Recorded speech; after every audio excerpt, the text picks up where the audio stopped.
नमस्कार मित्रों,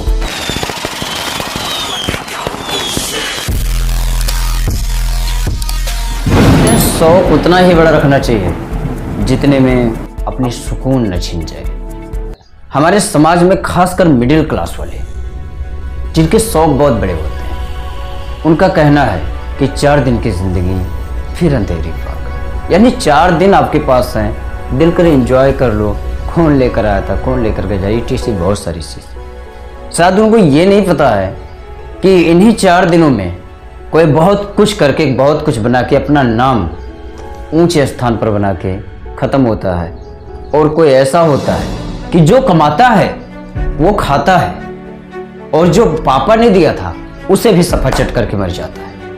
ऐसी अवधारणा बन गई हमारे लाइफ में, ना तो हमें जीना आता है और ना ही हम सुकून से मर पाते हैं।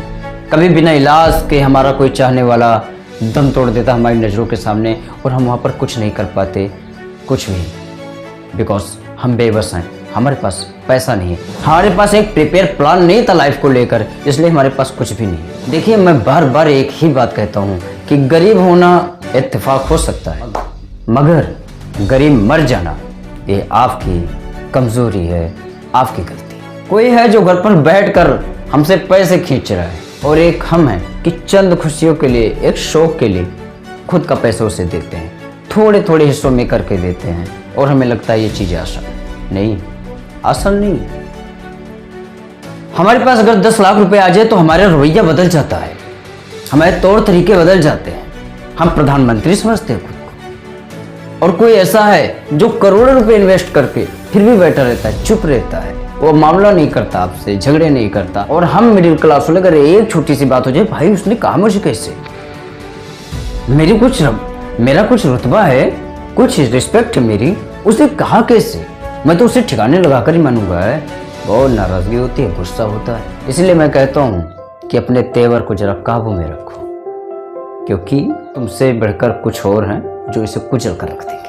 खुद को बाप समझते रहना हमेशा अच्छा नहीं होता, कभी कभी अपने से छोटों से भी बहुत कुछ सीखना पड़ता है। हम मिडिल क्लास वालों के शौक ही इतने प्रबल हैं कि हमारी इच्छाओं से बढ़कर वो चलते हैं। जो हमारा इनकम आता है सारा का सारा इन्वेस्ट करता है, बल्कि एक नया कर्जा के रूप में जिसका नाम है EMI, वो भी सर पर रखा हुआ होता है, और हम उसके लिए रात दिन स्ट्रगल करते हैं, मेहनत करते कहते यार तो भरा ही जाएगा। हम ये कभी क्यों नहीं समझ पाते, हमारे समाज में ऐसा क्यों मैसेज नहीं डाला गया कि जितना हम कमाते हैं उसका 20-30% अपने खर्चों पर चलाएंगे, अपने घर के व्यवहार पर चलाएंगे, घरों के शान शौकत पर खर्चा करेंगे, और बाकी के जो 70% है उसे हम कहीं पर इन्वेस्ट करेंगे, पैसे से पैसा कमाएंगे। एक मैं मेहनत करूंगा, एक मेरा पैसा।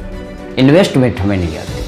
आजकल तो यूट्यूब पर ऐसे बहुत सारी चीज़ें जहाँ से हम समझ सकते हैं, सीख सकते हैं, बट हम नहीं करते ना, क्योंकि अगर फला कर रहा है यार, फला का लड़का बुलेट लाया, मुझे भी चाहिए, खेत बेच देंगे, मगर शौक लंबा होना चाहिए। अगर जिंदगी में कुछ करना तो सबसे पहले अपने मन की उस चंचलताओं को काबू में करो जो बहुत ही गलत है। जीना है, मगर इस तरह से नहीं कि जिंदगी तबाह रहे, रातों की चैन की नींद खत्म हो जाए, और एक ही बात रात दिन आपके जहन में चले कि मुझे उसको इतना कुछ देना है। अगर इसके बारे में और भी डिटेल से समझना चाहते हैं तो कमेंट बॉक्स में जरूर लिखना, कुछ एक्स्ट्रा बताने की कोशिश करेंगे, कहाँ इन्वेस्ट करनी है, कैसे इन्वेस्ट करनी है, जिससे हमारी लाइफ एक अच्छे रास्ते पर आ पाए। अभी तक बने हो ना तो थैंक यू, सपोर्ट कर सकते हो अगर मेरा वीडियो अच्छा लगता है। बाय बाय, नमस्कार, जय श्री राम।